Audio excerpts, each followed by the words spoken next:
नमस्कार, मी ऋषाली यादव सारंग। या बुलेटिनमध्ये आता आपण बातम्या विस्ताराने पाहूयात।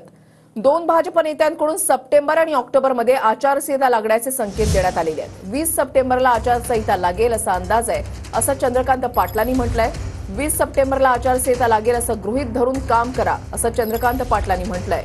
तर ऑक्टोबरमध्ये आचारसंहिता लागण्यापूर्वी काम पूर्ण करणार, असं मंत्री नितीन गडकरी यांनी म्हटलेलं आहे। विधानसभा निवडणुकीच्या आचारसंहितेसंदर्भात गडकरींचं हे विधान आहे।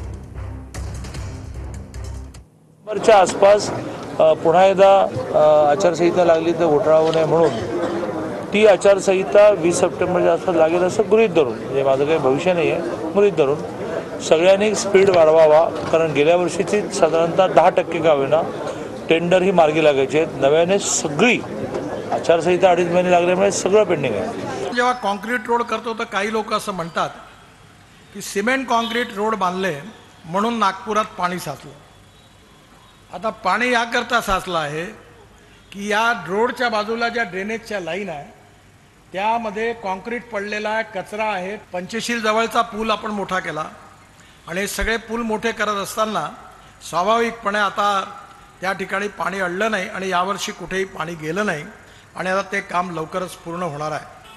आणि माझा प्रयत्न आहे की ऑक्टोबरच्या निवडणुकीची आचारसंहिता लागण्याच्या आधी त्याचं उद्घाटन आपण करण्याचा प्रयत्न